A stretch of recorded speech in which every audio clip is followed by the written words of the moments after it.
Un vieux journal intime rouvre des blessures et quelqu'un tuera pour les garder closes. Bienvenue à Vérités Obscures. Je suis votre hôte, Léon. Dites-moi d'où vous m'écoutez. Je suis toujours émerveillé par cette communauté grandissante.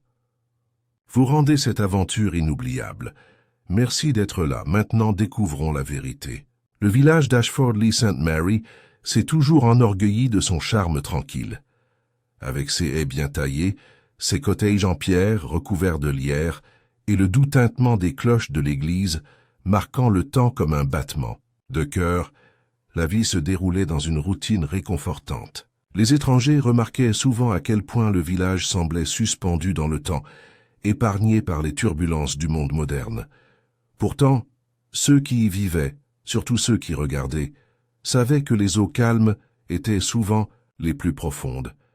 Par un après-midi d'avril particulièrement chaud, le Women's Institute avait organisé sa cérémonie annuelle, conférence à l'heure du thé du printemps, célébrée comme le veut la tradition, dans la roseraie derrière, le presbytère. Avec des chaises peintes en blanc disposées sous des parasols, des banderoles fleuries tendues entre les haies et un gâteau au citron servi à côté de pots d'Earl Grey, c'était le genre d'événement qui attirait tout le monde, même ceux qui ne s'intéressaient pas aux travaux d'aiguille ou à l'histoire de la paroisse.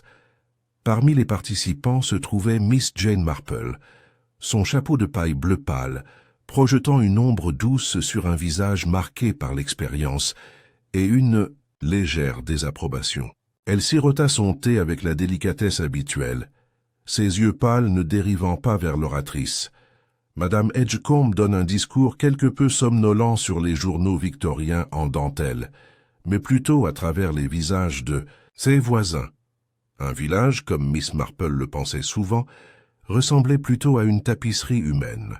Les mêmes fils se sont enroulés les uns sur les autres au fil des années, formant des motifs qui peuvent sembler décoratifs ou harmonieux. Mais un fil lâche, tiré dans le mauvais sens, pourrait défaire l'ensemble du motif. Son attention s'attarda un instant sur M. Geoffrey Linton, l'antiquaire nouvellement arrivé, dont le mince sourire n'atteignit jamais vraiment ses yeux. Il était assis maladroitement à côté de Madame Audrey Vail, la sœur veuve du défunt colonel Marchand. Audrey, toujours impeccablement mise, portait ses perles habituelles, mais ses mains tordaient le mouchoir de soie sur ses genoux d'une manière qui suggérait quelque chose de loin de la facilité. 2 chaises plus loin, la jeune Nora Felton, fraîchement revenue de son emploi à Londres, murmurait derrière sa main à Peter Quayle, le fils de l'épicier, dont les oreilles devenaient d'un rouge vif sous son attention. La seule interruption du rythme lent de l'après-midi est survenue lorsque Madame Edgecombe a atteint la fin de sa conférence, tenant en l'air un délicat journal recouvert de dentelle.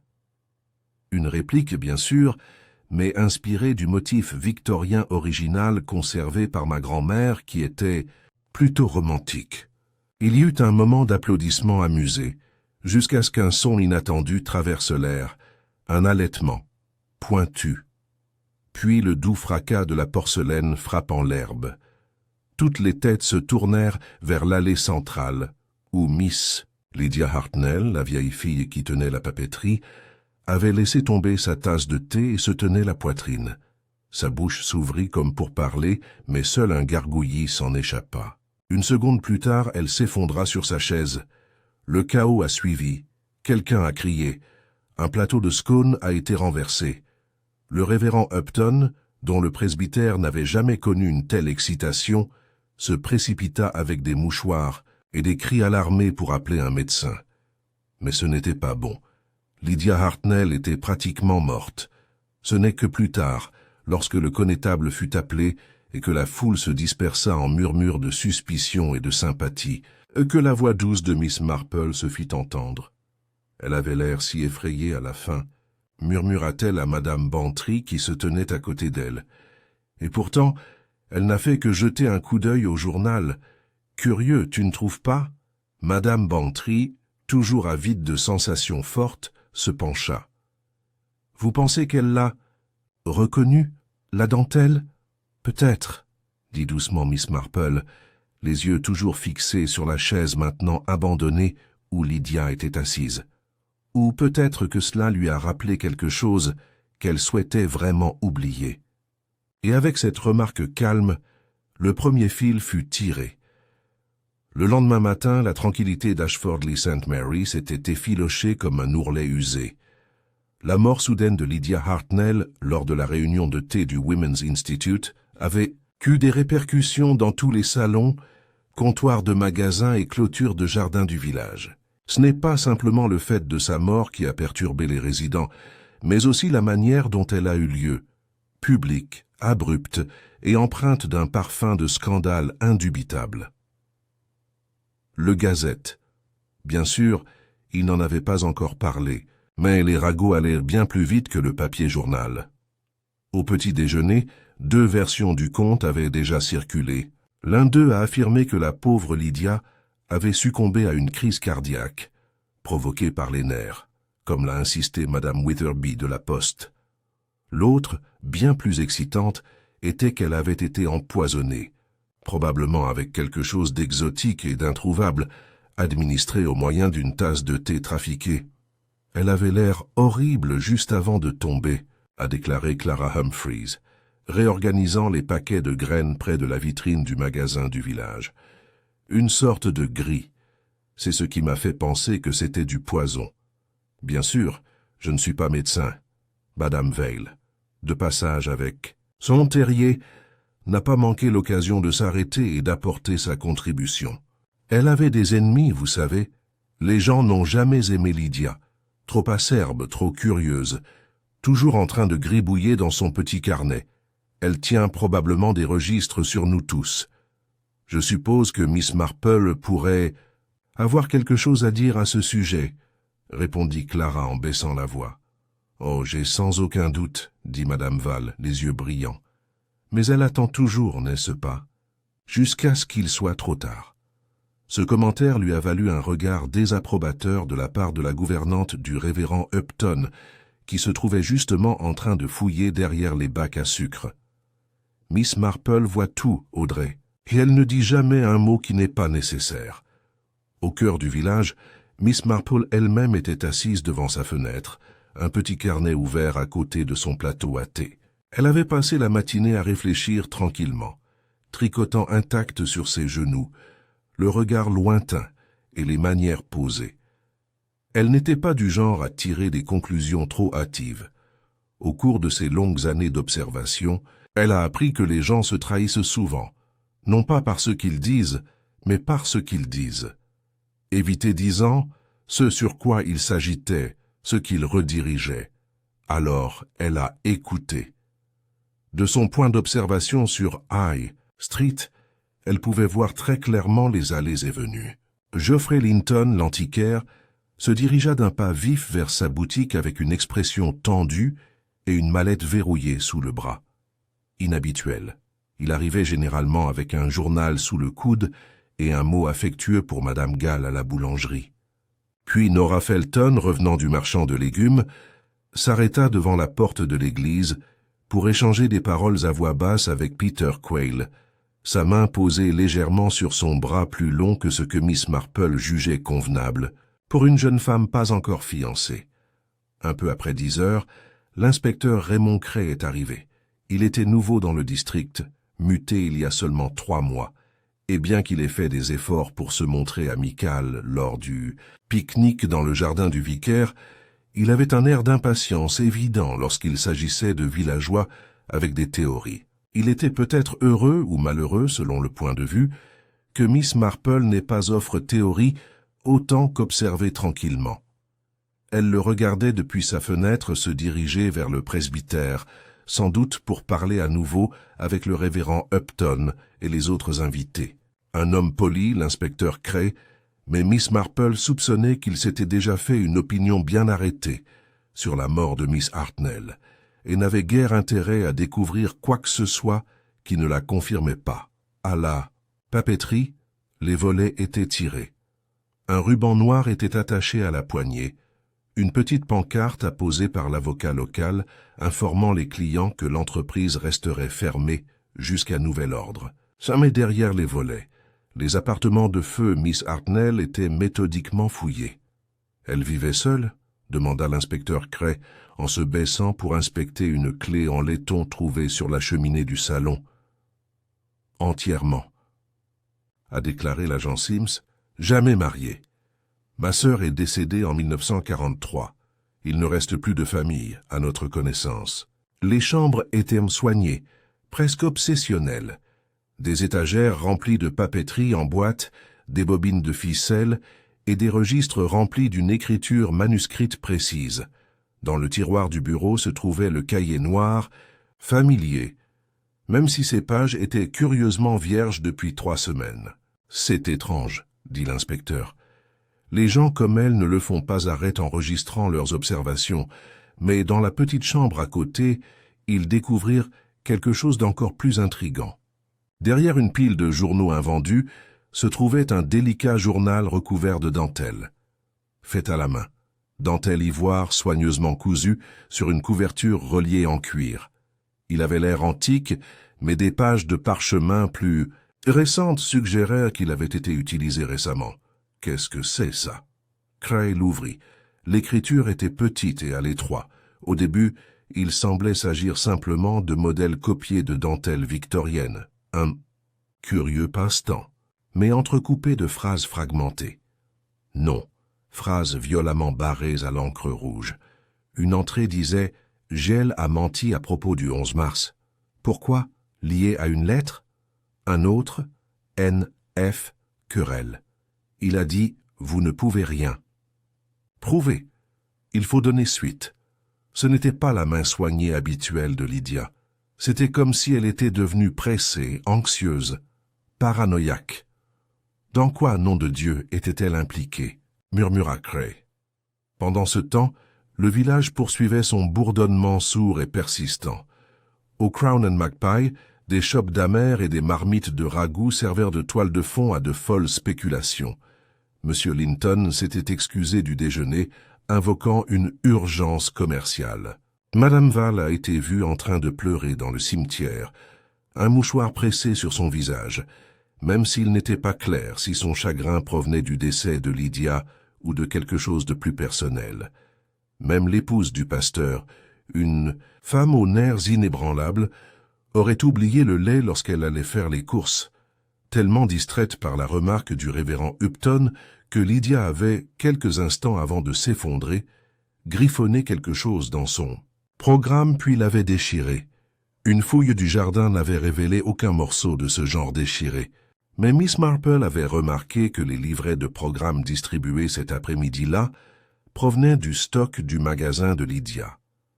Elle a également noté, silencieusement, que M. Linton avait laissé son exemplaire sur sa chaise, déchiré, dans un coin. Ce soir-là, Miss Marple rendit une visite discrète au docteur Galbraith. Il ne parlait pas en termes alarmistes, mais sur un ton mesuré. Le médecin était prudent et peu disposé à déclarer quoi que ce soit au-delà d'une insuffisance cardiaque soudaine, bien qu'il ait admis la possibilité d'une toxine à action rapide. Quelque chose comme de l'aconitine, dit-il avec une grimace. Difficile à détecter sans toxicologie complète, et j'ai peur que l'autopsie doive passer par le comté. Miss Marple hocha la tête. Je l'imagine. Merci, docteur. Et puis-je vous demander si Miss Hartnell qu'a déjà consulté récemment? Pour les nerfs, peut-être? Il secoua la tête. Non, en forme comme on pouvait s'y attendre pour son âge. Elle maintenait sa tension artérielle basse, grâce à des promenades fréquentes et de la racine de gingembre, m'a-t-elle dit un jour. Dit Miss Marple. Oui, je pensais plutôt qu'elle aurait pu le faire. Alors qu'elle sortait dans le crépuscule, l'air était à nouveau calme, mais pas paisible. Pas encore. Quelque chose avait été réveillé à Ashfordley-St. Mary, une vieille blessure peut-être, ou un dangereux secret longtemps enfoui sous la dentelle et les convenances.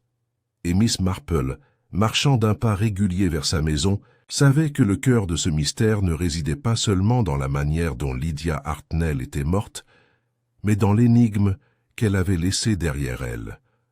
Un journal de dentelle, un programme déchiré et un nom de trop murmuré. par peur. Le lendemain s'annonçait gris et apathique, avec une brise glaciale qui semblait en décalage avec la saison. La pluie planait au bord des nuages, hésitante mais inévitable. Les villageois se croisaient plus rapidement que d'habitude, hochant la tête avec raideur pour saluer, puis jetant un coup d'œil par-dessus leurs épaules, comme si leur petit monde pittoresque leur était devenu inconnu du jour au lendemain. Dans le modeste commissariat de police situé au bord du Green, l'inspecteur Raymond Cray se tenait devant un tableau en liège sur lequel il avait épinglé des photographies, des notes manuscrites et une copie de la dernière liste de courses de Lydia Hartnell, récupérée sur le comptoir de sa cuisine. Il regarda la liste pendant un long moment, avant d'encercler en rouge l'élément huile de lavande. Quelque chose dans tout ça sent mauvais, marmonna-t-il pour lui-même, inconscient de l'ironie. Il griffonna un mot et jeta un coup d'œil vers la fenêtre. Le journal recouvert de dentelle était fermé sur son bureau derrière lui, ses secrets enfermés dans une écriture ambiguë et des accusations à moitié terminées. Ce qui le troublait. Le plus n'était pas le contenu du journal, même s'il était assez énigmatique. C'était le timing de tout cela. Lydia Hartnell était morte non seulement en public, mais au moment où elle regardait cette réplique de journal en dentelle tenue par Madame Edgecombe. Cela ne pouvait pas être une coïncidence. Cray avait appris, au cours de ces quelques années dans la criminalité, que les coïncidences étaient bien plus rares que la plupart des gens aimaient le croire.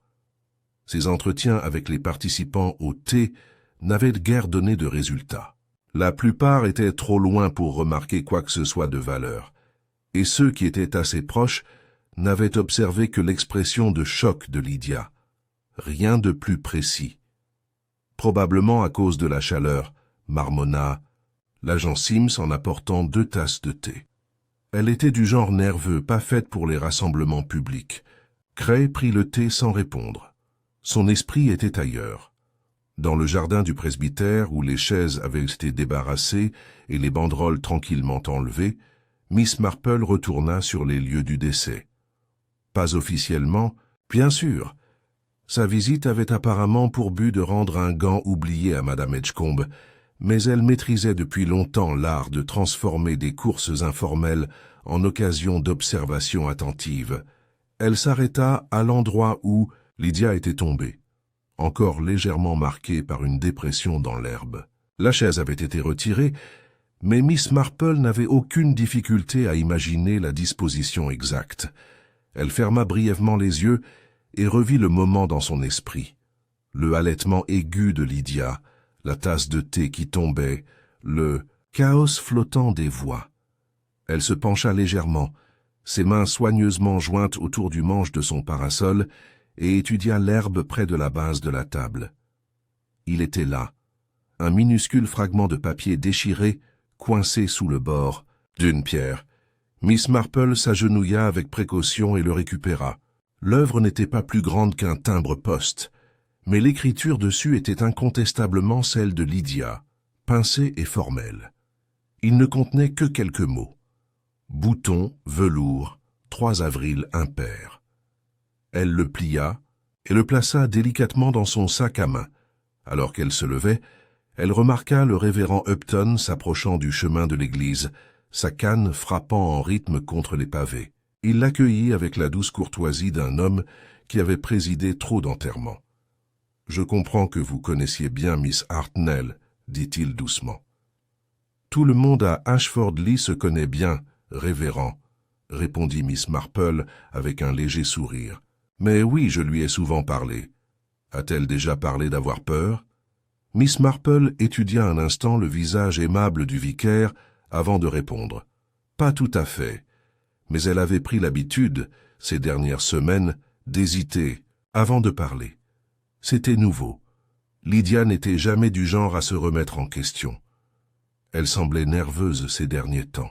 Je pensais plutôt que c'était le résultat de quelque chose qu'elle avait découvert, ou croyait avoir découvert. « Oui, » dit pensivement Miss Marple, « je crois plutôt que tu as peut-être raison. » Plus tard dans l'après-midi, l'inspecteur Cray s'est rendu chez le magasin d'antiquités au coin de Tilling Lane. Geoffrey Linton l'accueillit avec un sourire forcé et le fit entrer avec l'air d'un homme résigné au contrôle des autorités. « J'ai dit à votre agent tout ce que je savais », a déclaré Linton, ses doigts tambourinant sur le comptoir. Mademoiselle Hartnell était une cliente, certes, mais pas une habituée. Elle s'est renseignée un jour au sujet d'un journal particulier relié en dentelle. Je lui ai dit que je n'avais rien de tel. Et pourtant, vous avez assisté au thé où un tel journal était exposé. Je n'ai pas à savoir, il serait affiché, répondit Linton avec raideur. Madame Edgecombe nous a seulement dit qu'il y aurait une présentation. J'ai supposé que cela aurait quelque chose à voir avec la broderie ou l'artisanat local. Vous ne pouvez pas imaginer ma surprise lorsqu'elle a sorti cette réplique. Cray plissa les yeux. « Vous avez été surpris ?» Linton hésita, puis se força à rire. « Je suis antiquaire, inspecteur. Je ne m'attends pas à être pris dans une embuscade par des contrefaçons de journaux victoriens pendant un thé et un gâteau. » Cray ne sourit pas. « Est-ce que ça vous dérangerait si je jetais un coup d'œil autour de vous ?» Linton haussa les épaules, mais ses manières se raidirent lorsque Cray passa derrière le comptoir et examina l'arrière-entrepôt.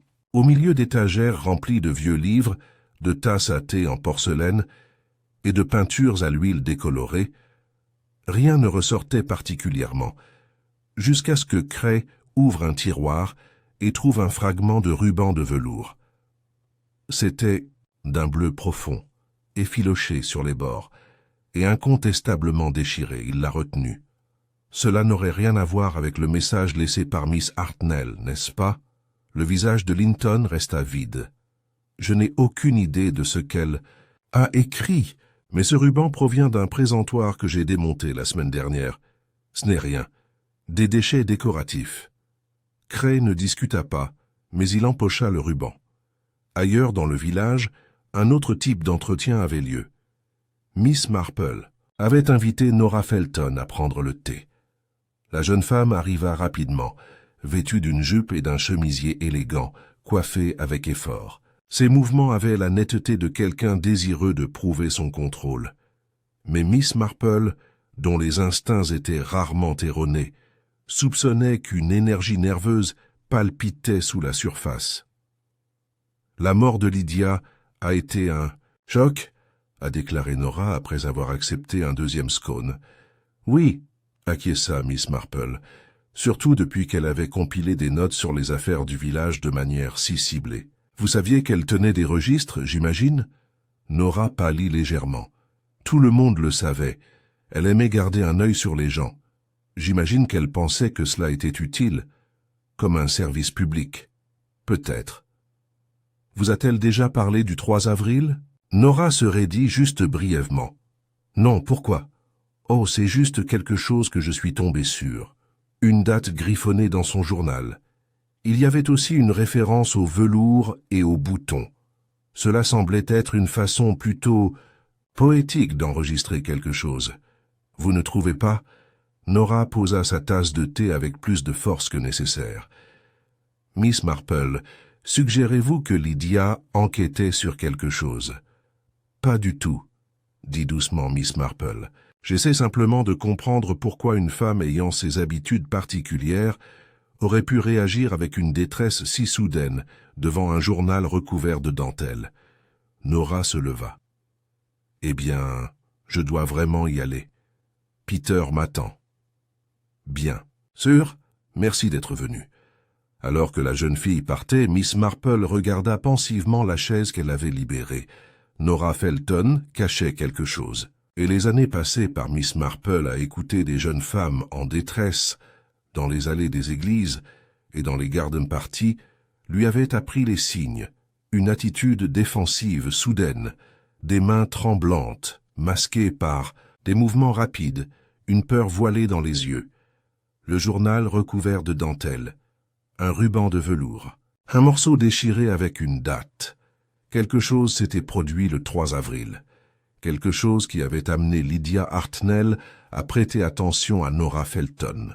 Et peut-être, juste peut-être, quelque chose pour lequel il vaut la peine d'être tué.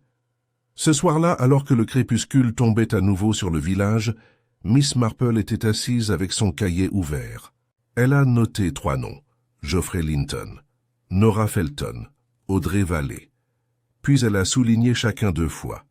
Il manquait encore de nombreuses pièces, mais elle avait désormais la forme de quelque chose, un contour, et comme une brodeuse experte, elle savait que le motif ne se révélerait qu'une fois tous les fils mis en place.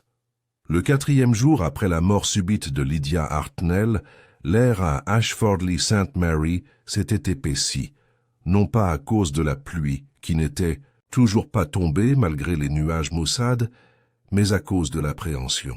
Le rythme du village avait changé.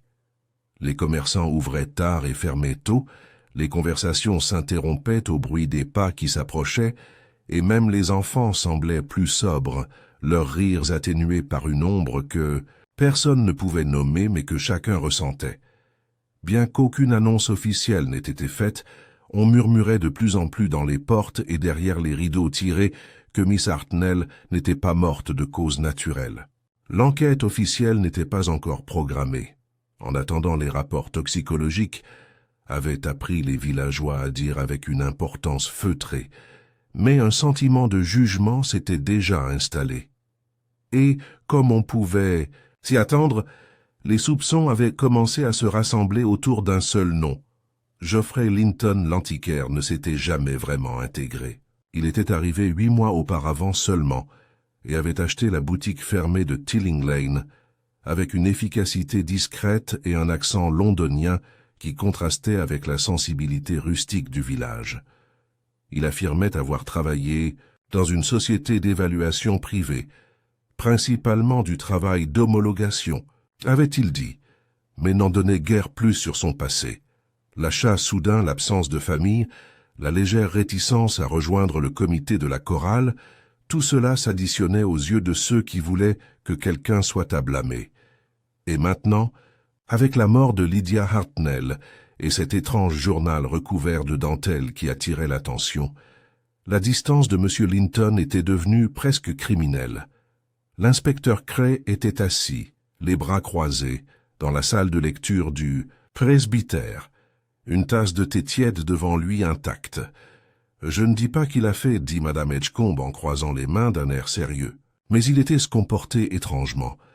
Quand je lui ai montré la réplique du journal, il est devenu très pâle. Je l'ai remarqué immédiatement. On aurait dit qu'il avait vu un fantôme. Cray se pencha en avant. « Tu as fait ce journal? Toi-même » ? « Oh non, il a été réalisé par ma nièce. Elle enseigne les arts textiles à York. Elle est fascinée par les motifs victoriens et me l'a offert à Noël. J'ai simplement pensé que ce serait une belle chose à inclure dans la conférence. L'ironie, bien sûr, est que ce n'est pas une réplique d'une véritable pièce historique, c'est une œuvre originale, inspirée de styles plus anciens. » Cray se frotta la mâchoire. Alors le journal auquel Lydia a réagi, ce n'était pas quelque chose qu'elle aurait pu voir auparavant. Pas à moins qu'elle ne s'introduise par effraction chez moi, dit sèchement Madame Edgecombe, ce dont je doute plutôt. Cray grogna. Pourtant, quelque chose la secouait.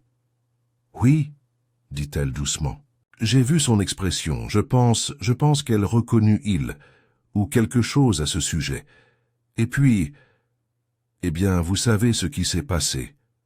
Pendant ce temps, Miss Marple prenait le thé avec le colonel Weatherby, un militaire à la retraite, dont l'audition commençait à décliner, mais dont la mémoire restait aussi vive que les pointes argentées de sa moustache. Il était l'un des rares habitants du village à se souvenir encore de Miss Hartnell lorsqu'elle était jeune fille. « Elle était toujours curieuse, » dit-il en remuant distraitement son thé. « Même pendant la guerre. Je travaillais à la poste à l'époque. J'entendais des choses, je me souvenais de choses, mais jamais méchant, juste observateur. Est-ce qu'elle tenait aussi un journal ?»« À ce moment-là ?» a demandé Miss Marple, toujours en train de gribouiller, un de ces petits objets de poche. Il paraît que ça l'aidait à trier ses pensées. Miss Marple hocha la tête. Et pourtant, il semble que vers la fin, ses notes étaient moins ordonnées. Le colonel fronça les sourcils. Cela, je ne pouvais pas le dire. Mais elle a mentionné quelque chose d'étrange le mois dernier. Elle a dit qu'elle avait vu un fantôme du passé. C'était sa phrase. J'ai supposé qu'elle était métaphorique. Peut-être, dit Miss Marple, la voix lointaine. Ou peut-être pas. La prochaine étape de l'inspecteur Cray était inévitable. Il a convoqué Geoffrey Linton pour un entretien formel à la gare.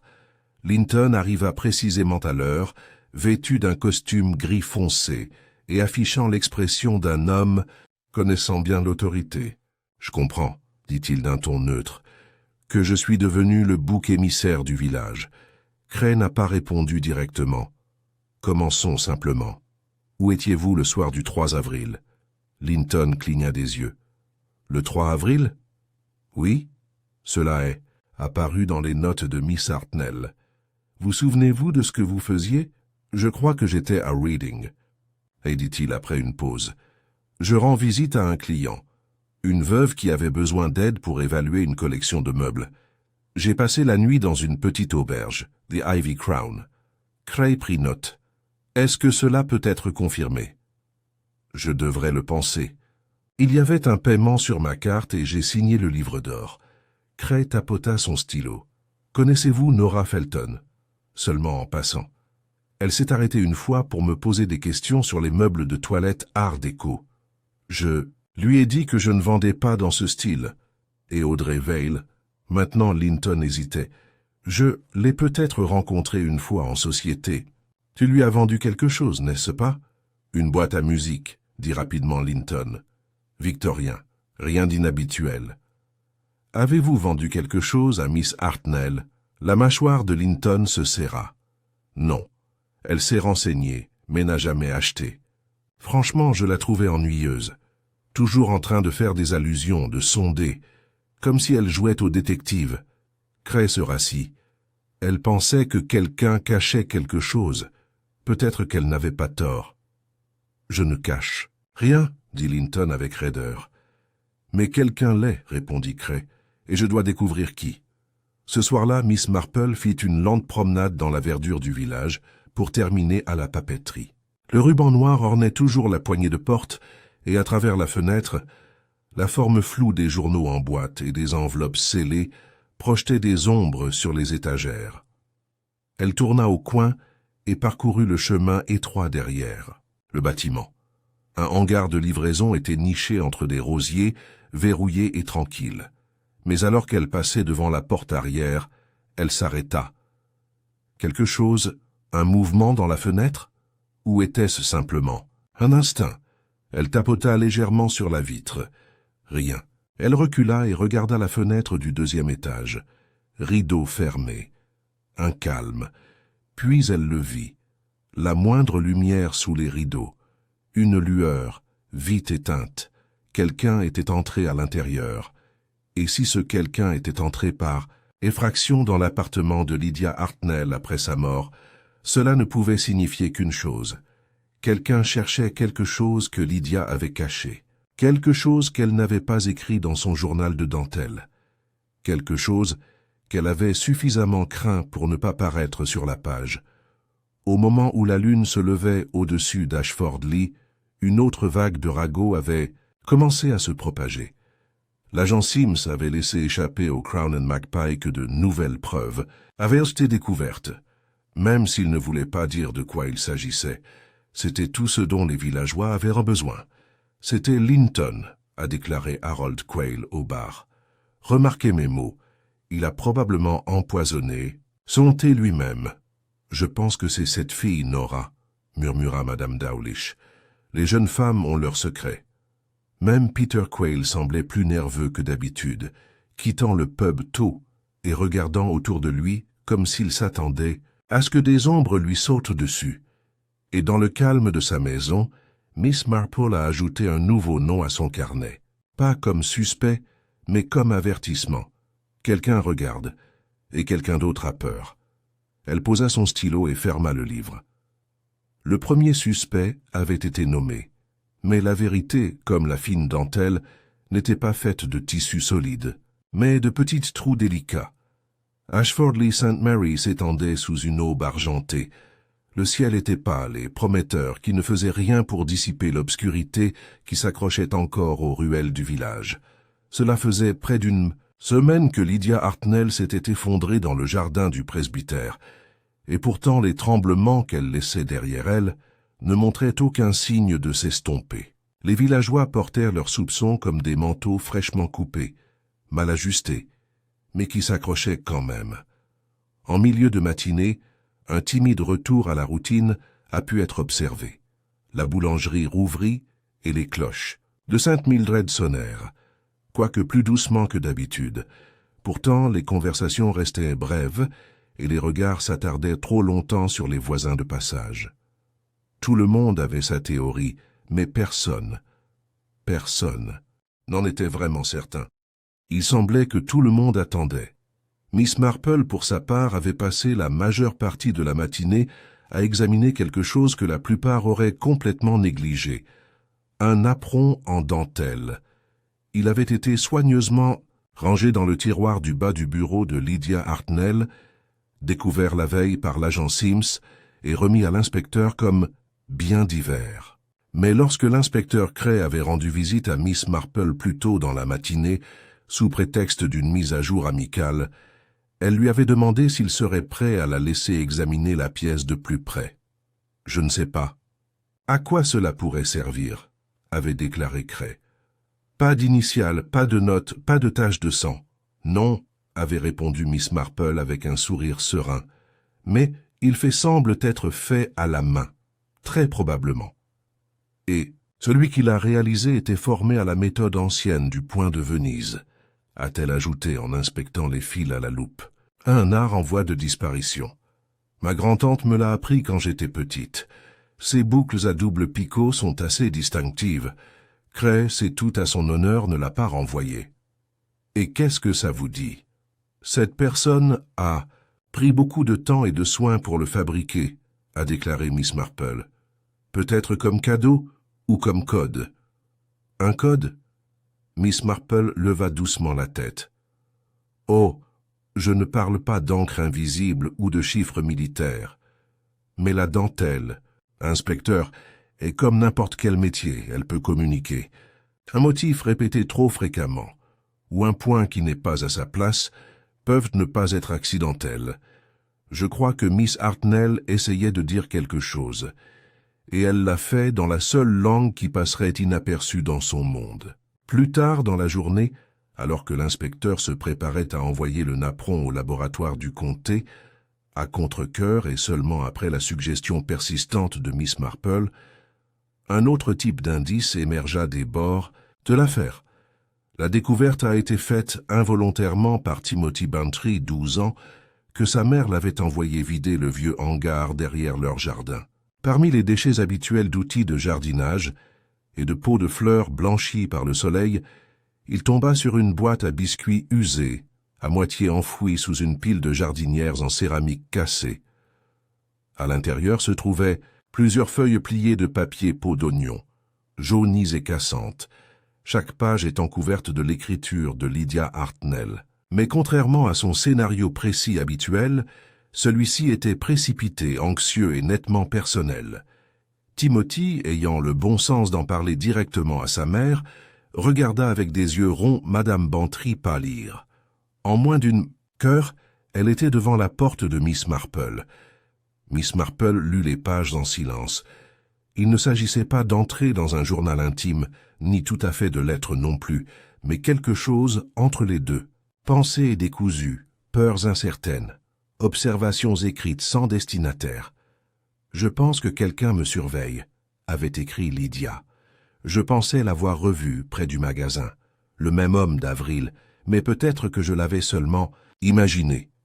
Et plus tard, s'il m'arrive quelque chose, regarde dans le journal, mais pas le plus évident. Réel, l'un est caché derrière le grand livre. Celui en dentelle était pour le spectacle. L'expression de Miss Marple ne changea pas, mais ses doigts se resserrèrent légèrement sur le bord du papier. Alors là, avait-il y a eu 2 journaux. Le livre recouvert de dentelle, maintenant entre les mains de l'inspecteur Cray, avait servi de leurre. L'intelligente Lydie. Elle avait tissé sa tromperie bien en vue. Le lendemain matin, mademoiselle Marple s'est de nouveau rendue dans la papeterie au volet fermé, cette fois avec l'agent Sims, qui avait accepté à contre-cœur de la laisser inspecter la propriété sous surveillance. « J'ai déjà regardé derrière les livres de grands livres », marmonna Sims, tenant le porte-clés à deux mains comme un talisman protecteur. « Rien que d'anciens reçus et registres de stock. »« Ouais » murmura Miss Marple. « Mais saviez-vous que Lydia gardait un faux dos dans son étagère de grands livres ?» Sims cligna des yeux. « Elle quoi ?» Elle se dirigea directement vers le mur du fond, où une rangée de livres de contes soigneusement étiquetés bordait la deuxième étagère. Avec des doigts doux, elle inclina légèrement un volume vers l'avant, révélant un mince espace derrière lui. Puis, en appuyant vers l'intérieur sur un nœud du panneau de chêne, un petit compartiment s'ouvrit.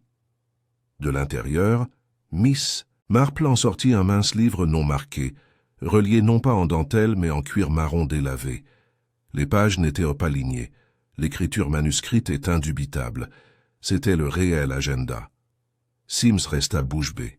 « Comment as-tu... » Lydia était une femme routinière, a déclaré Miss Marple, mais aussi de discrétion. Elle savait comment cacher les choses à la vue de tous. Elle ne risquerait jamais que ses véritables pensées soient découvertes par un client curieux ou par qui que ce soit d'autre. Elle tourna les pages lentement. Il y avait des noms, des dates et des phrases plus lisibles et plus accablantes que tout ce qui se trouvait dans le journal en dentelle. Plusieurs entrées étaient étoilées ou marquées d'un léger cercle. 30 avril. J'ai vu NF quitter le magasin. Il avait l'air troublé. Il a laissé tomber son mouchoir. Il a été écouté lors d'un appel dans la cabine. Mention du bouton de velours et du reçu. Il faut faire un suivi. 9 avril. GL a un dossier marqué Wright & Templeton. Il a menti quand j'ai demandé. Pourquoi? 17 avril. AV a reçu le colis. Peut-être un pot de vin caché de la poste anonyme. Encore 3 noms. Nora Felton, Geoffrey Linton, Audrey Vail. Chacun d'entre eux est désormais profondément impliqué dans quelque chose de plus qu'une simple coïncidence. Et puis encore une ligne, écrite seule sur une page vers la fin. Je pense que j'ai fait une erreur.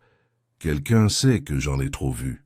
De retour au poste, l'inspecteur Cray accepta le journal avec à la fois scepticisme et intérêt.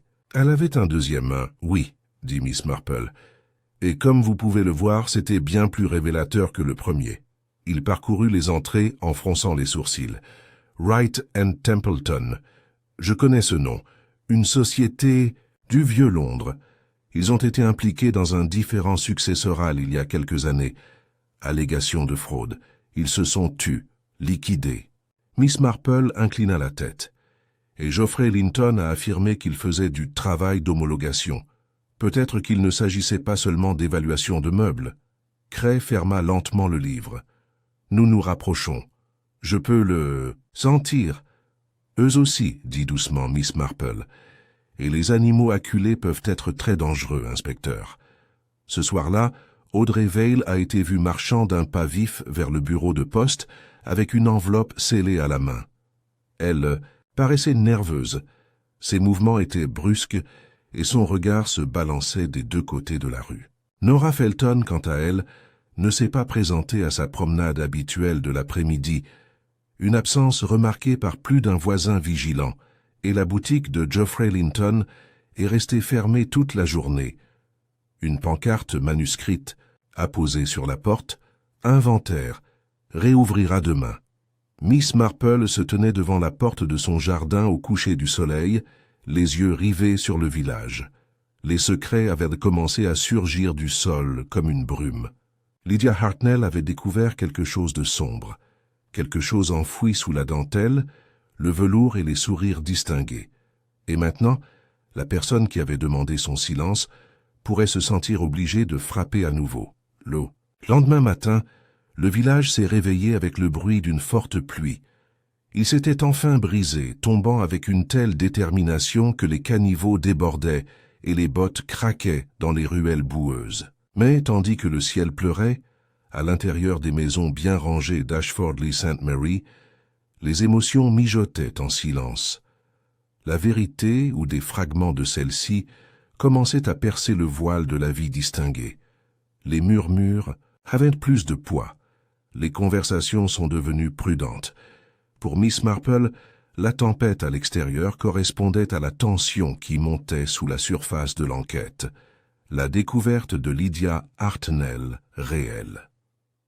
Son journal intime, si simple en apparence mais chargé d'implications accablantes, avait forcé l'inspecteur Cray à réévaluer entièrement l'affaire. Ce qui avait commencé comme un effondrement déroutant indiquait désormais clairement un meurtre prémédité. 3 noms figuraient au centre des notes de Lydia: Geoffrey Linton, Nora Felton et Audrey Valley. Tous 3 avaient nié tout lien réel avec la victime. Et pourtant, chacun avait été documenté par Lydia dans des moments de secret, de tromperie ou de peur pure et simple. Cray avait convoqué Audrey Vale au poste tôt ce matin-là. Il s'agissait d'une manœuvre délicate, faite sous couvert de clarifier son récit de l'événement autour du thé. Mais le ton de la conversation était loin d'être décontracté. Madame Vale arriva habillée impeccablement, comme, toujours, un manteau bleu marine avec des boutons argentés, des gants couleur os. Elle était assise droite sur la chaise en face de Cray, chaque mouvement mesuré. « Je comprends, dit-elle froidement, que vous avez découvert un autre journal. De Lydia, et qu'il contient des calomnies. » Cray haussa un sourcil. « Mademoiselle Hartnell ne m'a pas semblé être du genre à inventer. Elle détestait moi, rétorqua Audrey, puis rougit immédiatement, ou m'en voulait, depuis des années, depuis que j'ai hérité du cottage marchand. Elle t'a affirmé que le colonel l'avait promis à quelqu'un d'autre. Elle ne m'a jamais pardonné. Intéressant, a déclaré Cray. Et avez-vous récemment reçu un colis sans adresse de retour? Audrey hésita. Oui, une petite boîte, pas de mots. J'ai supposé qu'elle venait de ma nièce. Elle envoie parfois des choses de l'étranger. Seriez-vous prêt à me le montrer? Je l'ai déjà jeté, c'était juste une broche en argent, rien de valeur. L'argent a de la valeur, dit catégoriquement Cray, surtout lorsqu'il est utilisé comme levier. Le sang-froid d'Audrey se brisa légèrement. Elle bougea sur son siège. « De quoi m'accuses-tu exactement ?»« Rien pour l'instant, a déclaré Cray. Mais le colis n'était peut-être pas un cadeau. Il s'agissait peut-être d'une menace ou d'un paiement. » Ailleurs, dans le village, Miss Marple se frayait un chemin sous la pluie, sous un imperméable, ciré et un parapluie soigneusement pliés. Sa destination. Le chalet des Felton, une modeste demeure en pierre près du sentier fluvial. Les volets étaient tirés. Une seule lumière brillait dans la pièce de devant. Nora Felton a ouvert la porte pâle et les yeux écarquillés. Ses cheveux n'étaient pas brossés, et sa robe de chambre pendait librement à sa silhouette. « Miss Marple, dit-elle d'une voix brisée, vous êtes courageux de sortir par ce temps. La pluie n'a jamais arrêté un cercle de tricot, ma chère, dit agréablement Miss Marple, et cela n'arrêtera certainement pas les meurtres. » Nora cligna des yeux. « Je suis venue rendre le dé à votre mère, » dit Miss Marple en brandissant un petit objet en argent. « Il a été laissé au thé. Lydia l'avait plutôt étrange, tu ne trouves pas ?» Nora prit le dé à coudre lentement, les doigts tremblants. Elle a dit qu'elle ne l'avait jamais prêté à personne, a poursuivi Miss Marple. Alors je me suis demandé comment ça avait fini dans le sac à main de Lydia. Je ne sais pas, murmura Nora. Je ne l'ai pas vue depuis des semaines. Peut-être que tu l'as laissé tomber le 3 avril. Lydia a noté qu'elle te voyait près de son magasin et qu'elle a entendu quelque chose curieux. Nora recula, les yeux écarquillés. « Je n'ai rien fait. »« Je crois que tu ne l'as pas fait signifier A, » dit doucement Miss Marple, entrant, à l'intérieur sans y être invitée. Mais Lydia était très observatrice et assez tenace lorsqu'elle soupçonnait une malhonnêteté. Nora s'effondra sur une chaise, se couvrant le visage de ses mains. « C'était juste une erreur stupide. Je n'essayais pas de blesser n'importe qui. » Miss Marple attendit. « J'ai pris une lettre de la poste, » a avoué Nora. Seulement pour un instant. C'était pour Audrey Veil. J'ai reconnu l'écriture manuscrite. Elle provenait de la société londonienne qui gérait la succession de sa sœur. J'ai pensé que cela pourrait avoir quelque chose à voir avec moi. Ma mère a dit un jour qu'Audrey aurait pu garder quelque chose qui n'était pas la sienne. Et que dit la lettre? Qu'il y a eu une enquête sur des actes de succession mal classés, une réévaluation. Je n'ai pas compris l'essentiel. Mais je l'ai remis en place. Lydia m'a vu. Elle vous a confronté? Non. Elle n'a jamais dit un mot. Elle a juste souri de ce sourire complice. J'avais tellement peur qu'elle le dise. J'ai essayé de arranger les choses, mais ensuite elle est morte. Au même moment, Geoffrey Linton avait une conversation plus animée. Celle-ci derrière la porte verrouillée de sa boutique. Il avait reçu un visiteur, un homme en trench coat beige, grand, avec une moustache étroite et une expression impatiente. Il s'appelait Nigel Flinch, et il n'était pas étranger au secret. Vous avez dit que ce village était calme, siffla Flinch. Vous avez dit que l'accord était enterré. Il était, a rétorqué Linton, jusqu'à ce que cette femme commence à fouiner. Je ne savais pas qu'elle avait tenu des registres. Wright et Templeton sont partis. Vous étiez censé disparaître. Avec, je a fait. J'ai changé de nom d'entreprise. J'ai payé ce qui était dû. Elle a parlé de vous dans son petit livre, Nous. Si cela sort, ce ne sera pas le cas. Il y eut une longue pause. Qu'as-tu fait, Geoffrey? Demanda doucement Flinch. Je ne l'ai pas tué, a déclaré Linton. Je jurai. Ce soir-là, l'inspecteur Cray a convoqué une réunion privée avec Miss Marple au presbytère. La pluie tapait régulièrement contre les fenêtres, alors qu'ils étaient assis devant eux, avec du cognac chaud. J'ai parlé à Nora Felton, a-t-il déclaré. Son histoire est en grande partie vérifiée. Nous sommes toujours en train de confirmer le colis qu'Audrey a reçu, mais je soupçonne qu'elle a fait l'objet d'un chantage. Miss Marple hocha la tête. Et Geoffrey, quelque chose ne va pas.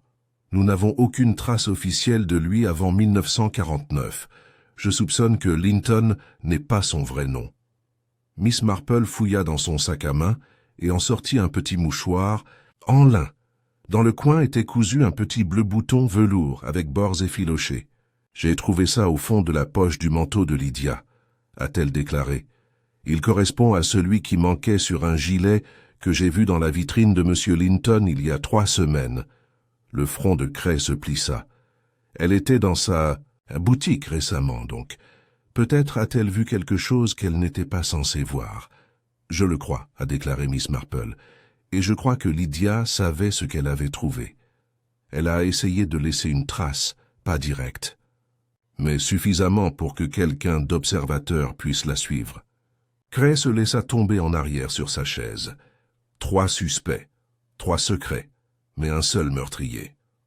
Et bientôt, a déclaré Miss Marple, ils feront une erreur. Parce que la culpabilité, inspecteur, a le don de délier les langues et de rendre les mains instables. Alors que la pluie se transformait en bruine et que les lampes clignotaient à travers Ashford-le-St. Mary, une silhouette se tenait seule dans la papeterie. La porte était verrouillée, la pièce sombre. Seule la réserve arrière était éclairée. Ils atteignirent l'étagère derrière le comptoir et sortirent une petite boîte de conserve de derrière un faux dossier. À l'intérieur, une paire de gants, une bouteille marquée aconitine et une page déchirée du journal en dentelle de Lydia Hartnell. Un journal qui n'est plus entier, un crime qui n'est plus caché et un village qui n'est plus à l'abri de la vérité. C'est le matin du 8e jour qu'Ashford-le-St. Mary se réveilla avec une nouvelle qui, une fois de plus, fit des vagues. Dans son calme déjà effiloché, un 2e décès. Cette fois, ce n'était pas aussi soudain ni aussi public que celui de Lydia Hartnell, mais c'était tout aussi troublant. Audrey Veil avait été retrouvée inconsciente sur le sol de son salon par la femme de ménage, Violette. Sa respiration était superficielle, sa peau pâle et un verre de cognac toujours dans sa main. Le médecin avait été immédiatement appelé. et bien qu'il ait réussi à la réanimer avec beaucoup de difficultés, elle n'avait pas encore repris pleinement conscience au moment où l'inspecteur Cray est arrivé sur les lieux.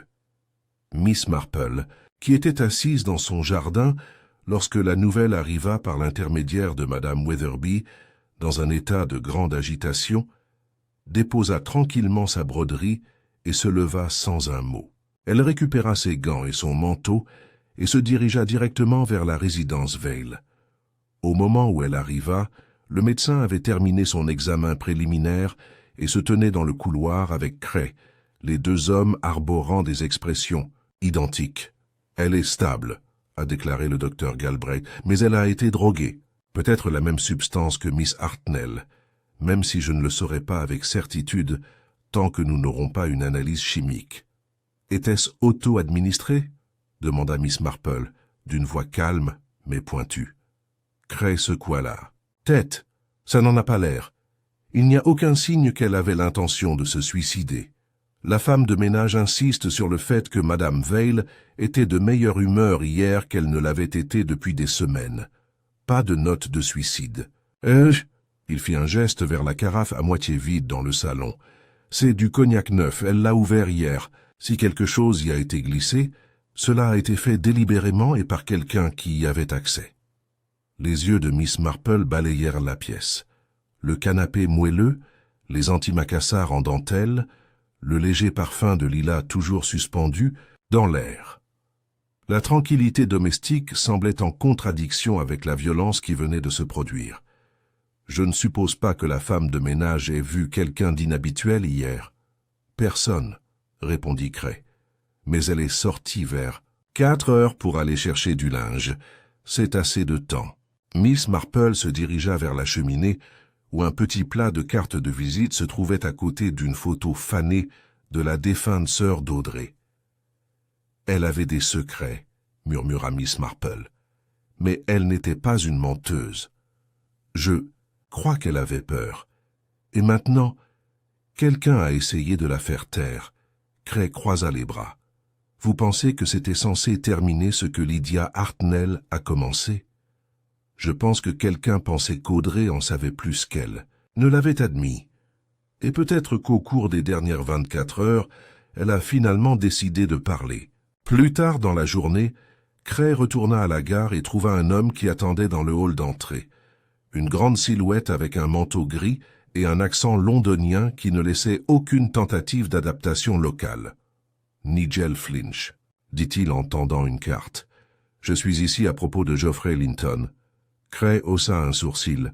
« Et qui es-tu pour lui ?»« Ancien collègue.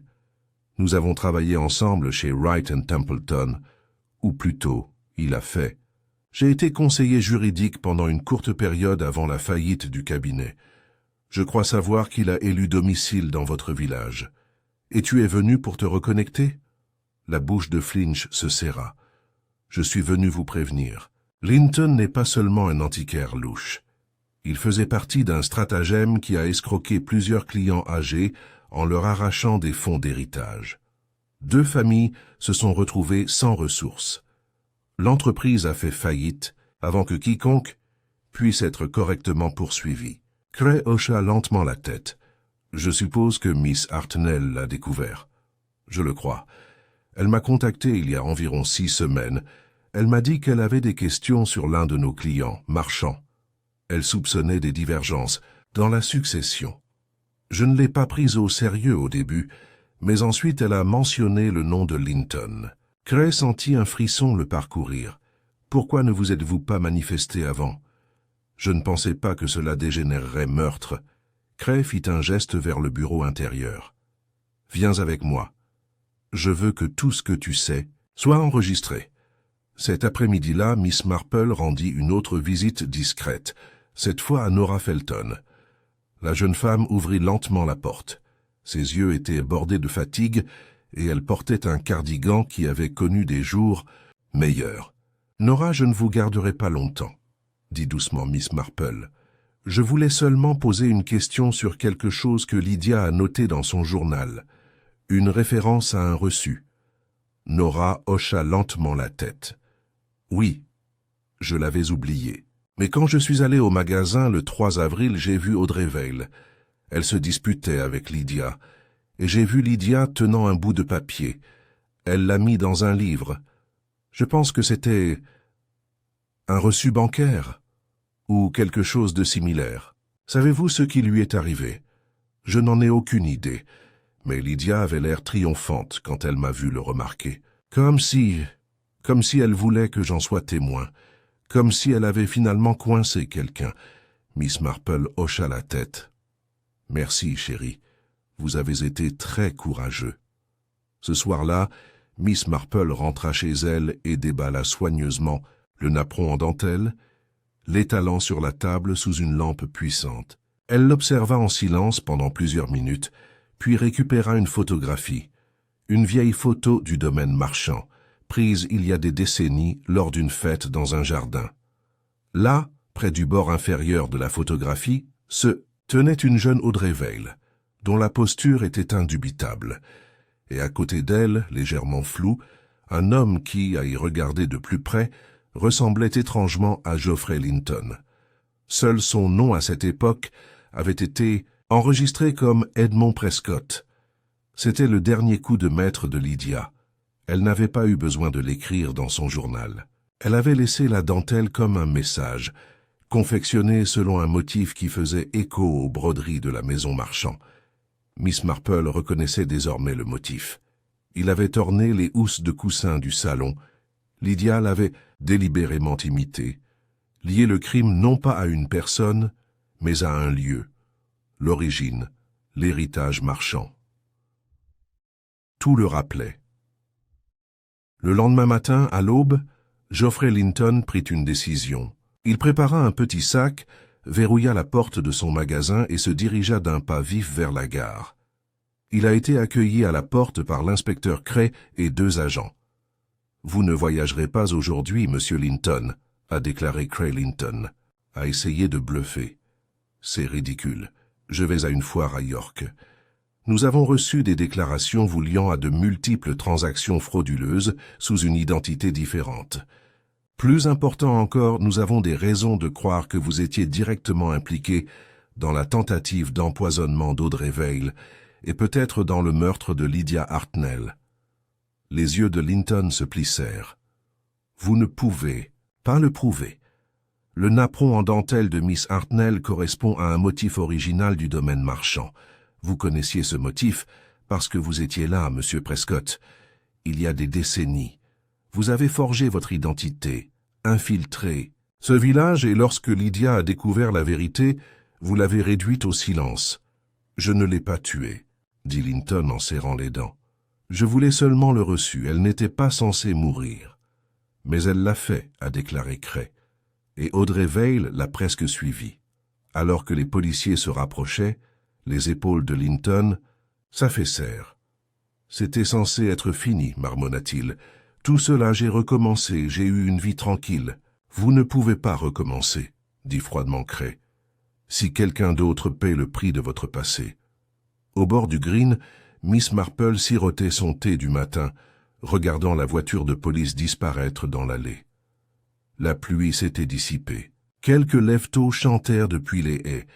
Elle se tourna vers ses roses et coupa une fleur fanée, un secret révélé. Il en reste encore 2, parce que l'affaire Marchand n'était pas terminée. Pas encore tout à fait. L'arrestation de Geoffrey Linton, anciennement connu sous le nom d'Edmund Prescott, a provoqué une vive secousse dans Ashford-le-St. Mary. Le village, bien que habitué depuis longtemps aux affaires cachées et aux scandales discrets, avait rarement été confronté à une tromperie criminelle d'une telle ampleur et d'une telle élégance. Le fait qu'il ait vécu parmi eux pendant près d'1 an, assistant à des fêtes, sirotant un thé au Crown and Magpie, offrant même des dons au fond du toit de la paroisse, rendait la trahison d'autant plus effrayante. Et pourtant, malgré toute la satisfaction de voir Linton escorté hors du village, sous surveillance armée, Miss Marple ne pouvait pas vraiment se reposer. Son intuition, aiguisée par une vie passée à observer la nature humaine dans ce qu'elle a de plus ordinaire et de plus rusé, lui a dit que le mystère n'était pas encore terminé. Linton était peut-être l'architecte de la fraude et un manipulateur désespéré, mais Miss Marple l'avait vu dans ses yeux lorsque les agents se rapprochaient, le véritable choc lorsque l'inspecteur Cray l'accusa de meurtre, et quelque chose d'autre, une lueur de peur. Pas pour sa propre capture, mais pour quelque chose, ou quelqu'un laissé en suspens. Elle s'est assise seule dans son salon tard dans la soirée, le feu réduit en braise, et a revu le journal de Lydia Hartnell. La couverture en cuir marron s'était ramollie à cause de l'usage et plusieurs pages s'étaient détachées au niveau du dos. Elle tourna chacune d'elles avec soin, relisant les phrases qu'elle avait déjà mémorisées. Avril, N.F., en sortant du magasin. L'air troublé. Mouchoir tombé. Écoute clandestine. Bouton de velours et reçu. 5. Avril, J.L. a menti.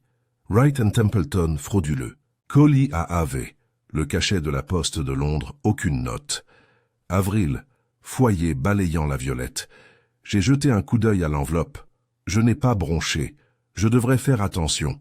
Cette dernière entrée, Miss Marple l'avait presque négligée, ayant placé son attention directement sur les 3 principaux suspects. Mais maintenant, sous la lumière vacillante de la lampe, elle le relut, la bouche serrée.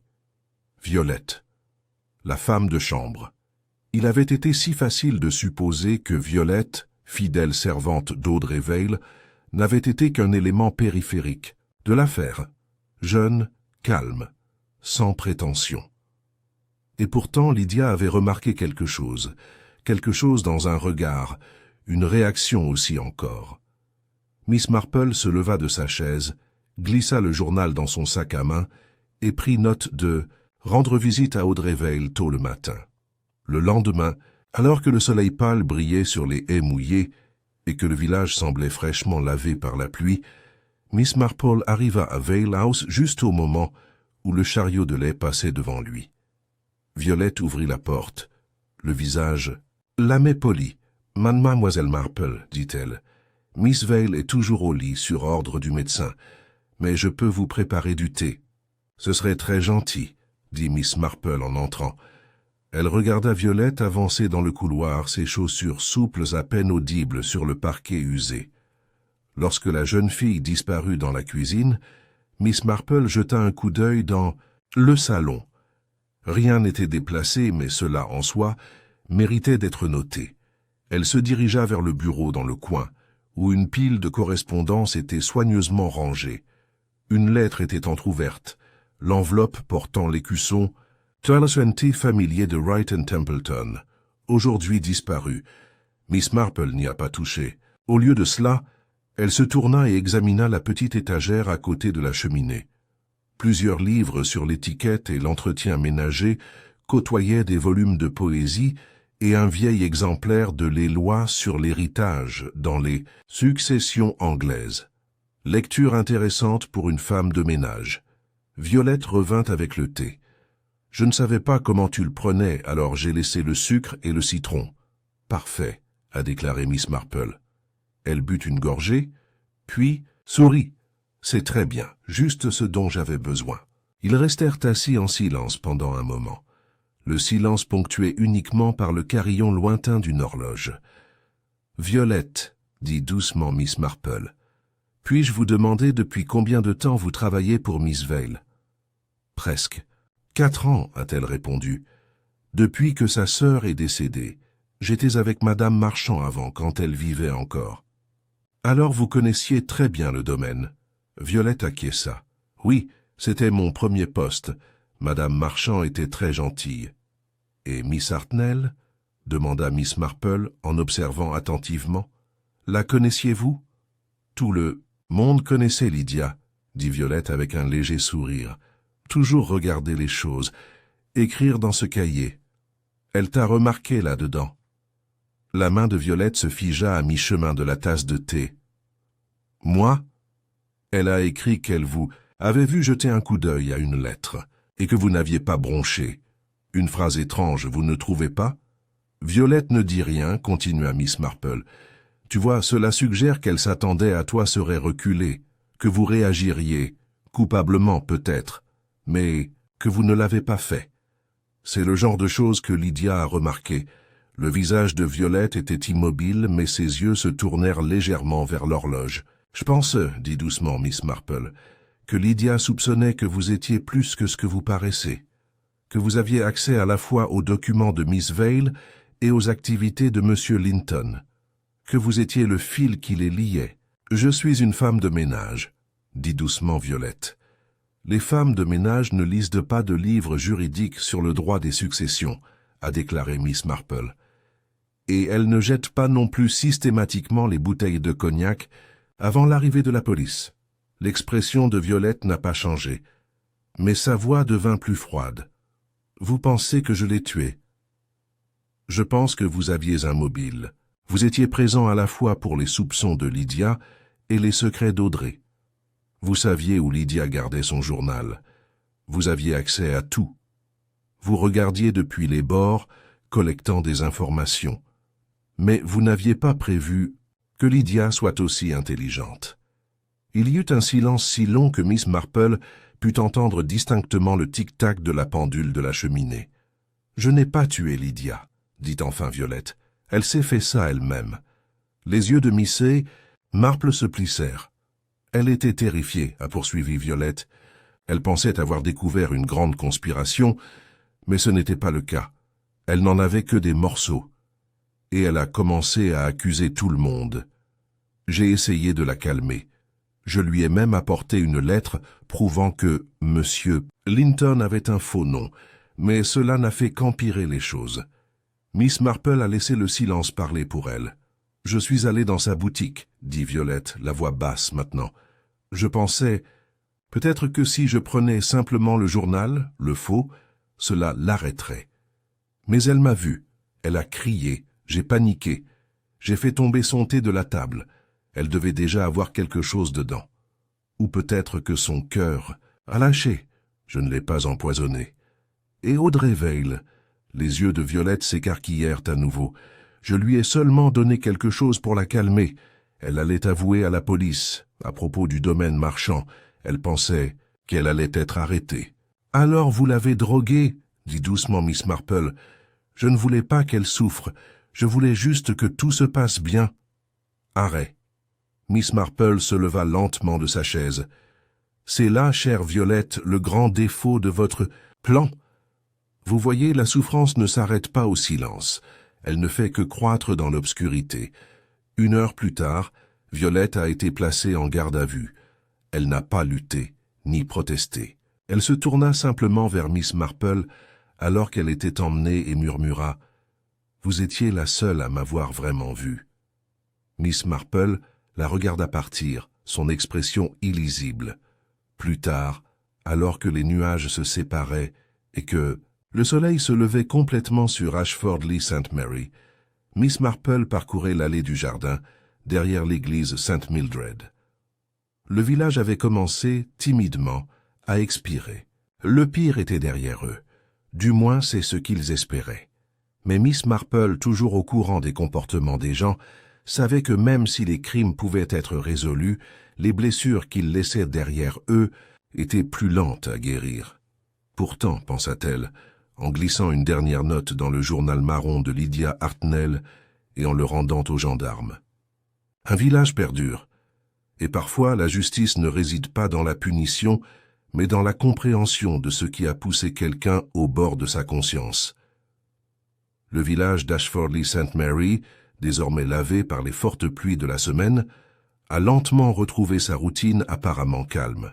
Les enfants ont repris leur jeu le long du green, l'épicier a rouvert ses portes avec des paniers frais de rhubarbe et d'oignons nouveaux, et même le sonneur de cloche de St. Mildred a sonné le carillon de midi avec un peu plus de gaieté. Mais sous ce calme superficiel, les récents bouleversements ont continué à se faire sentir, calmes et inquiétants. À l'intérieur du presbytère, un rassemblement de villageois sélectionnés avait été demandé. L'inspecteur Cray, la mâchoire ferme et pragmatique comme toujours, avait lancé les invitations avec un air de formalité sobre. Miss Marple avait fait cette suggestion la veille au soir, une idée tirée de plus d'une douzaine d'affaires, de villages qu'elle avait contribué à démêler au fil des ans. Lorsque plusieurs courants de culpabilité et de motivation coexistent, il arrive un moment où le silence doit être percé, non pas par la confrontation, mais par l'illumination. Alors, ils sont venus. Madame Audrey Vail, toujours pâle mais assise droite et posée, les yeux assombris par l'épuisement. Nora Felton, se tordant les mains sur ses genoux, s'habillait de manière trop formelle pour l'heure. Peter Quayle, mal rasé, visiblement réticent, se tenait près du bord de la pièce. Et le révérend Upton, présent plus comme un soutien, moral que suspect, se tenait près de la cheminée, murmurant des plaisanteries à mesure que les gens entraient. Cray se tenait à la tête du bureau du presbytère, à côté du lourd bureau, tandis que Miss Marple était assise à proximité, tricotant sur ses genoux, sans faire semblant de le travailler. Ses yeux passèrent tour à tour sur chaque visage, observant la posture, la respiration et les clignements. Une fois que le groupe fut installé et que le silence tomba, un silence typique d'un salon, juste avant que des vérités inconfortables soient révélées, Cray s'éclaircit la gorge. Je crois qu'avec l'aide de Miss Marple, nous comprenons désormais clairement ce qui est arrivé à Miss Lydia Hartnell, a-t-il commencé. Il y a eu un changement dans l'air. La bouche d'Audrey. Val se serra. Nora jeta un coup d'œil de côté vers la fenêtre à rideaux. Lydia Hartnell, a poursuivi Cray, était non seulement une observatrice invétérée de la vie du village, mais aussi une enregistreur méticuleuse de celle-ci. Elle prenait note des routines, des secrets et des histoires des gens. Au fil du temps, elle est devenue convaincue que certains événements, en particulier autour du domaine marchand, n'étaient pas ce qu'ils semblaient être. Ses soupçons se portaient sur 3 individus. Geoffrey Linton, que nous savons maintenant être Edmund Prescott, un ancien conseiller financier avec des antécédents criminels, Audrey Vail, qui a hérité du chalet de sa défunte sœur et ça d'un certain nombre de ses dossiers financiers, et Nora Felton, qui avait un lien personnel avec ces dossiers par le biais de la réclamation contestée de sa propre famille. Audrey bougea, mais ne dit rien. Cray fit un signe de tête à Miss Marple. Elle laissa son tricot de côté avec une grâce tranquille. Lydia Hartnell, a-t-elle déclaré, croyait avoir découvert une tromperie remontant à de nombreuses années, fraude, détournement d'actifs et falsification potentielle de documents. Relatif à l'héritage marchand, elle a documenté ses découvertes dans un simple journal marron qu'elle a caché derrière un faux panneau dans sa boutique. Elle fit une pause, mais quelqu'un d'autre savait ou a appris que Lydia s'était dangereusement rapprochée de la vérité et que quelqu'un a décidé qu'il fallait l'arrêter. « Geoffrey Linton, dit brusquement Peter, c'est celui que vous avez arrêté. »« Oui, » a déclaré Cray. « Il était impliqué. Il a menti sur son identité. Il a orchestré des transactions financières frauduleuses. Et il a tenté de s'enfuir lorsque le contenu du journal a commencé à se dévoiler. Mais, il regarda autour de lui d'un air insistant, nous ne pensons pas que Linton soit responsable de la mort de Lydia. » Un murmure choqué se répandit dans le groupe. Miss Marple se pencha légèrement en avant. L'instinct de Geoffrey Linton était de disparaître. C'est un homme d'évitement, pas de confrontation. C'est quelqu'un d'autre, quelqu'un de plus proche, qui a agi directement pour faire taire Lydia. Son regard reposait sur Violette, qui se tenait silencieusement à l'arrière-plan, à côté de l'étagère du vicaire. On lui avait demandé de l'aider avec des rafraîchissements, mais elle restait maintenant très immobile, les yeux illisibles. « Vous vous souvenez peut-être, » dit doucement Miss Marple, « que la tasse de thé de Lydia n'a jamais été correctement examinée. Au moment où l'autopsie a été ordonnée, la tasse avait été lavée et les restes jetés. Mais nous savons que Lydia avait l'habitude de transporter sa propre infusion de plantes, une petite sacoche de feuilles de gingembre et d'aubépine qu'elle a ajoutée elle-même à son thé. Elle a peut-être préparé une tasse avec un léger effet sédatif. Mais le poison, murmura Nora, ce n'était pas dans le thé, a déclaré Miss Marple, c'était dans la dentelle. La pièce devint silencieuse. Dans la réplique du journal que Madame Edgecombe a montré lors de la conférence sur le thé, a-t-elle expliqué, Lydia a vu quelque chose, ou a cru voir quelque chose, qui l'a effrayée. La dentelle sur ce journal, bien que de création récente, avait un motif similaire à celui qu'elle avait vu des années auparavant. Cela lui a signalé que le complot qu'elle avait découvert avait des racines non seulement dans une fraude récente, mais dans une trahison personnelle. Le visage d'Audrey pâlit. « Ma sœur, j'adorais la broderie en dentelle », termina doucement Miss Marple. Le motif sur le journal était une copie de celui trouvé sur un coussin dans le salon de votre sœur. Lydia l'a reconnu instantanément. Cray s'avança. Elle a essayé de le signaler en reproduisant le même motif dans sa propre dentelle. Le napperon qu'elle avait laissé caché dans son bureau. C'était son dernier message. « Et Violette ?» demanda doucement Peter. Miss Marple se tourna vers la jeune fille. « Tu as grandi près du domaine marchand, n'est-ce pas, Violette ?» Les lèvres de Violette s'entr'ouvrirent, mais aucun son n'en sortit. « Vous connaissiez Audrey Veil avant qu'elle ne vous engage comme femme de ménage, » a poursuivi Miss Marple. « Et vous étiez conscient du testament généreux de sa sœur, qui incluait peut-être votre propre mère. Lorsque Lydia a découvert les faux documents, vous avez craint que l'intégralité de l'héritage d'Audrey ne soit contestée. Peut-être avez-vous même eu peur pour votre propre avenir. » La voix de Violette, quand elle se fit entendre, était faible. « Je ne voulais pas. Je voulais seulement qu'elle arrête. Je ne voulais pas que tout s'écroule. Je pensais que si je pouvais me débarrasser du journal, de la peur, alors peut-être que ce serait fini. »« Vous avez drogué le cognac, » dit Cray sans détour. « Tu as essayé de faire taire Audrey, tout comme Lydia avait été réduite au silence. Mais cette fois, tu étais trop tard. » Les larmes montèrent aux yeux de Violette. « Elle m'a promis qu'elle s'occuperait de moi, » murmura-t-elle. « Après la mort de ma mère, Madame Marchand a dit qu'il y aurait quelque chose pour nous, mais quand elle est décédée, tout a disparu. Audrey s'en est assurée. »« Je n'ai pas forgé le testament, » dit Audrey avec raideur. « Non, » acquiesça Miss Marple, « mais toi savais. Et tu n'as rien fait. » Et Violette a porté la culpabilité pour vous deux. Le silence qui suivit fut pesant. Cray fit alors signe aux gendarmes qui se trouvaient à la porte. « Emmenez-la doucement. » Violette n'a pas protesté. Alors qu'elle était emmenée, la pièce resta immobile, tous les yeux baissés. Plus tard dans l'après-midi, Miss Marple rentra chez elle et plaça le journal marron dans une petite boîte qu'elle glissa sous son panier à couture. Elle s'assit, se versa une tasse de thé à l'églantier et regarda la dernière lumière dorée du jour se répandre sur les plates-bandes où les tulipes relevaient maintenant la tête après la tempête. On frappa à la porte. C'était l'inspecteur Cray.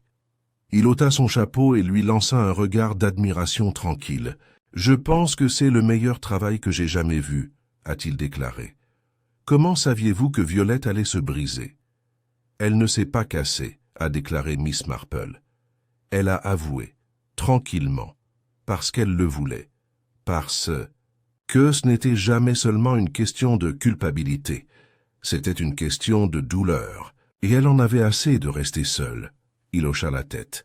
« Il y a quelque chose de remarquable dans votre méthode, Miss Marple. »« Oh, je ne sais pas, » dit-elle avec un sourire. « C'est vraiment très simple. On regarde les gens assez longtemps, ils vous disent tout, souvent sans un mot. Cette nuit-là, alors que le village s'installait dans son lit, il y eut un sentiment de soulagement, certes, mais aussi de chagrin. Lydia Hartnell avait été beaucoup de choses, curieuse, opiniâtre, implacable. Mais elle était morte en essayant de protéger la vérité. Son journal en dentelle, rempli de points de suture soignés et d'avertissements discrets, avait finalement été plus éloquent que n'importe quelle accusation. Ashford Lee St. Mary s'en souviendrait. Et dans un cottage près du Green, Miss Marple était assise dans une réflexion tranquille, déjà consciente que le cœur humain, si plein de secrets, était toujours le plus grand mystère de tous. C'était une douce matinée de printemps lorsque le village d'Ashford Lee St. Mary semblait enfin expirer. La brume s'était levée tôt, et la lumière dorée du soleil se répandait sur les toits comme du beurre chaud sur du pain grillé. Les haies, épaisses de rosée, brillaient sous les premières lueurs du jour, et les moineaux gazouillaient activement dans les ifs du cimetière, comme s'ils étaient déterminés à balayer les derniers restes d'inquiétude qui s'étaient installés sur le village. Les événements des 10 derniers jours ont laissé des traces, même si elles ne sont nullement visibles au regard du passant. Les jardins de devant étaient toujours aussi bien rangés. La file d'attente à la boulangerie s'était reformée avec sa bonne humeur habituelle, et l'horloge de l'église, réparée la semaine dernière, sonnait l'heure avec une fierté mécanique. Mais pour ceux qui avaient vécu les déboires de l'affaire Hartnell, le sentiment d'un retour à la vie normale comportait une amertume particulière. Lydia Hartnell était partie. Violette a été placée en garde à vue. Geoffrey Linton, dont l'attitude calme semblait autrefois distante mais inoffensive, avait été révélé comme un fraudeur, et Audrey Veil, bien que rétablie, s'était retirée dans un silence à moitié honteux, à moitié soulagé. Le village, bien que propre et poli, s'en souvenait. Miss Marple se tenait tranquillement près de la tombe dans le petit cimetière derrière St. Mildred. Une modeste pierre tombale avait été placée, son inscription aussi précise et sobre que la femme elle-même, Lydia Ann Hartnell, 1921-1955. Elle voyait clairement là où les autres regardaient seulement. Le service était petit. Seule une poignée de villageois était en présent. Le révérend, bien sûr, et Madame Bantry, toujours fidèle à sa manière distraite. Nora Felton avait déposé un petit bouquet de perce-neige au pied de la tombe, et le jeune Timothy Bantry se tenait debout, sa casquette à la main, ne sachant pas si le chagrin ou la curiosité l'avaient amené là. Miss Marple n'avait rien dit pendant le service. Elle n'en avait pas besoin. L'histoire de Lydia avait déjà été racontée à travers la dentelle, à travers l'encre, et finalement à travers le silence de ceux qui ne pouvaient défaire ce qui avait été fait. Maintenant, tandis que les autres s'éloignaient, Miss Marple restait, les mains croisées sur le manche de son parapluie. Elle pensa au journal de Lydia, désormais scellé dans les archives de la police de Truro.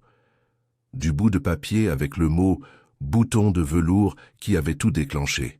De Violette, dont la loyauté déplacée et le désespoir silencieux avaient transformé une vie prometteuse en tragédie. Miss Marple soupira. « Tu avais tout à fait raison, Lydia, » murmura-t-elle. « Les gens ne changent jamais vraiment.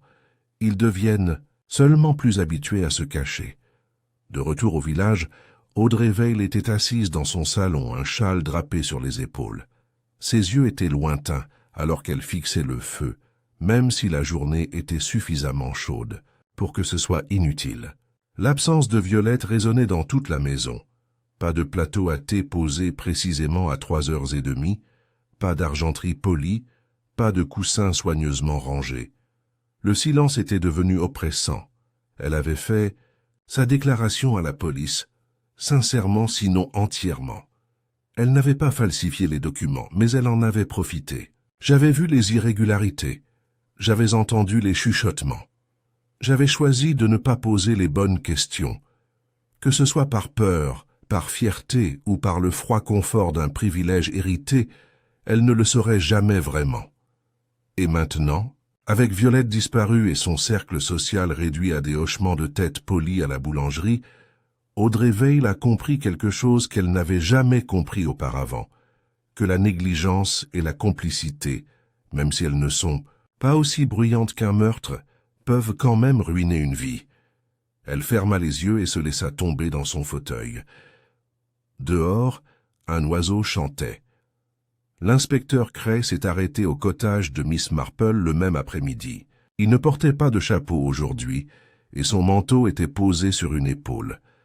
L'affaire, lui avait-il dit, était officiellement close. Violette avait entièrement avoué, et Linton, Prescott, attendait son procès à Londres pour fraude et entrave à la justice. Les mécanismes juridiques tournaient, lentement mais avec certitude. Et les villageois ? Demanda-t-il autour d'un thé, en regardant le jardin bien rangé derrière sa fenêtre. Ils s'adapteront, a déclaré Miss Marple. Ils le font toujours. Le choc se transformera en prudence. Certaines amitiés ne se rétabliront peut-être pas, mais la vie continuera. Cray hocha la tête. Tu avais raison à propos de Violette et à propos d'Audrey. Je n'étais pas certain, a admis Miss Marple. Mais les gens agissent rarement sans raison. Même les malfaiteurs ont leur motivation. La peur, la colère, le désespoir, ce n'est pas le mal qui m'intéresse, inspecteur, c'est le moment où quelqu'un se convainc que faire du mal est la seule solution. Il la regarda longuement. Vous êtes gaspillée dans les clubs de jardinage, Miss Marple. Oh non, dit-elle avec un clin d'œil. C'est précisément là que j'appartiens. Parmi les potins, les catalogues de graines et les secondes portions d'éponge à la mélasse. C'est incroyable ce que les gens diront quand ils pensent que vous n'êtes personne du tout. Dans les semaines qui suivirent, la vie à Ashford-Lee reprit son rythme. Nora Felton a commencé à travailler à temps partiel à la bibliothèque du village, où elle a pu tranquillement reconstruire sa réputation et sa confiance. On la voyait souvent marcher avec Peter Quayle, même si aucun engagement n'avait été annoncé. Juste un bouquet occasionnel laissé sur le pas de sa porte et un sourire qui revenait lentement dans ses yeux. Madame Edgecombe, l'hôte toujours, enthousiaste du Women's Institute, a discrètement abandonné ses cours de dentelle et s'est lancée dans la peinture de paysage. Quelque chose de moins sujet au scandale, a-t-elle expliqué avec seulement une pointe d'ironie. Le journal recouvert de dentelle, celui qui avait tant surpris Lydia cet après-midi dans le jardin, fut rendu à Miss Marple par courtoisie de l'inspecteur Cray. Ce n'est peut-être pas une preuve, avait-il dit, mais c'est certainement la clé. Miss Marple l'a placé sur une étagère au-dessus de son bureau, à côté d'une photo fanée de son défunt neveu Raymond et d'un brin de romarin pressé. Elle le retirait parfois, passait ses doigts sur la dentelle à motif et se rappelait comment même une réplique, réalisée sans intention, avait évoqué le souvenir de quelque chose enfoui depuis longtemps. Les symboles avaient du pouvoir, tout comme la mémoire. Et les secrets, aussi soigneusement cousus soient-ils, ne restent jamais cachés pour toujours. Le dernier dimanche d'avril, Miss Marple a assisté à Evensong à St. Mildred's. Les bancs étaient à nouveau pleins. La voix du vicaire forte et le chœur retrouvaient son harmonie joyeuse, quoique parfois fausse. Pendant le cantique final, Miss Marple a jeté un coup d'œil à ses voisins. Madame Bantry prononçait ces mots avec conviction. Le jeune Timothy s'agitait à côté de son père. Audrey Veil était également présente, assise seule mais la tête haute. Ashford-Lee avait survécu à une autre épreuve de sa façade tranquille. Cela avait été, comme toujours, un village de visages, de façades et de fractures occasionnelles. Mais c'était aussi un lieu de justice, à sa manière tranquille, et Miss Marple, dont la vie était remplie de thé et de contes, de sachets de lavande et de vérités murmurées, savait avant tout une chose. Dans un petit village, le meurtre n'est jamais seulement une affaire de meurtre. Il s'agit de ce que nous cachons, de ce que nous protégeons, ce que nous ne pouvons pas supporter de perdre. Et quand un tel secret se dévoile, ce n'est jamais la dentelle qui révèle la vérité, c'est le fil. Elle plia son recueil de cantiques, lissa sa jupe et se leva avec les autres. La tempête était passée, mais ses yeux restaient ouverts, toujours.